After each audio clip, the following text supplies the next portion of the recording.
Hello everyone, kitchen court या माझ्या Marathi YouTube चॅनलमध्ये तुमच्या सगळ्यांचं खूप मनापासून स्वागत. आज आपण चवदार आणि झटपट होणारी अशी तांदळाच्या खिरीची रेसिपी पाहणार आहोत. त्यासाठी इथे मी 3 चमचे तांदूळ आणि थोडंसं सुकं खोबरं पाण्यामध्ये 1 तासासाठी भिजवत ठेवलेलं होतं. हे पूर्ण 1 ते 1.5 तास आपण भिजवून घेणार आहोत. अगदी ओलं खोबरंच हवं असं काही नाही, आपण सुकं खोबऱ्यापासूनही अगदी छान अशी ही खीर बनवू शकतो. इथे मी एका पातेल्यामध्ये अर्धा लिटर दूध गरम करण्यासाठी ठेवलेलं आहे. हे दूध आपण छान उकळून घेणार आहोत.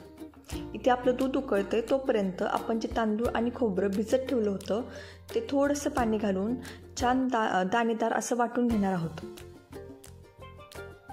अतिशय साधी सोपी अशी ही खीर आहे बनवण्यासाठी आणि तरीसुद्धा खाण्यासाठी तेवढीच टेस्टी लागते. तुम्ही इथे पाहू शकता अतिशय छान असं रवाळ टेक्स्चर आलेलं आहे त्या वाटणाला. इथे आपलं दूधही छान उकळून झालेलं आहे. त्यामध्ये मी पाव वाटी साखर घातलेली आहे. तांदळाची खीर बनवताना साखरेचा थोडासा जास्त प्रमाणात आपण वापर करणार आहोत, कारण त्यामध्ये आपण तांदूळ आणि खोबरं घातलेलं आहे. तांदळामुळे त्याचा गोडवा थोडासा कमी होतो जर कमी साखर घातली तर. इथे आपली साखर वितळते तोपर्यंत मी एका छोट्याशा पॅनमध्ये 1 चमचा तूप गरम करण्यासाठी ठेवलेला आहे आणि त्यामध्ये मी काजू आणि बदाम छान कट करून घेतलेले आहेत बारीक, ते आपण तळून घेणार आहोत. हे ऑप्शनल आहे.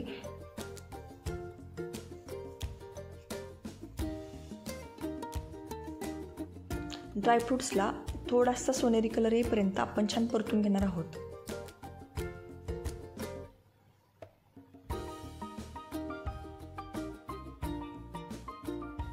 तुम्ही पाहू शकता इथे थोडासा छान असा ब्राऊन कलर आलेला आहे. फ्रेंड्स, चॅनलला सबस्क्राईब केलं नसेल तर सबस्क्राईब करा आणि तुम्हाला माझी रेसिपी कशी वाटली हे मला कमेंट करून सांगा आणि व्हिडिओ आवडला तर लाईक करा, म्हणजे मी अशाच छान छान रेसिपीज तुमच्यापर्यंत पोचवत राहील. इथे साखर ही आपली पूर्णपणे वितळलेली आहे. आता त्यामध्ये आपण जे तांदूळ आणि खोबऱ्याचं पाणी टाकून पेस्ट बनवली होती ती यामध्ये टाकून घेणार आहोत. यासाठी अगदी खूप वेळ दूध उकळत ठेवण्याची गरज नाही आहे. तांदळाच्या या वाटणामुळे अतिशय छान अशी दाटसर ही खीर बनते. खूप जास्त तांदूळ भिजत ठेवून ते वाटून त्यामध्ये घातले तर अतिशय घट्ट अशी खीर बनते. त्यामुळे 3 चमचे तांदूळ अर्धा लिटर दुधासाठी अगदी परफेक्ट प्रमाण आहे. त्यामुळे खीर खूप जास्त घट्ट किंवा खूप जास्त पातळ अजिबात बनत नाही.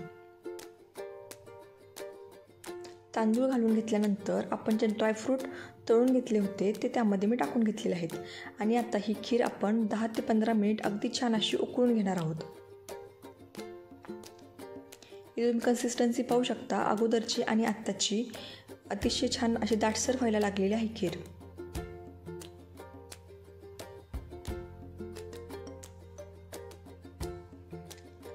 त्यामध्ये आपण थोडीशी वेलची पूड घालून घेतलेली आहे.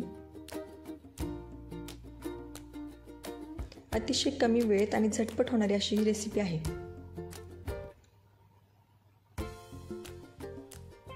थिकनेस मी तुम्हाला दाखवत आहे. अतिशय छान घट्ट झालेली आहे खीर.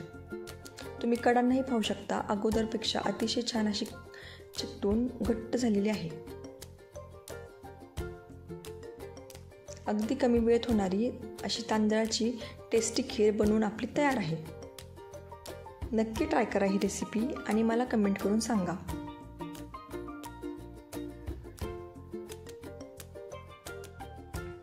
थंड झाल्यानंतर त्याचा थिकनेस अजून जास्ती वाढतो.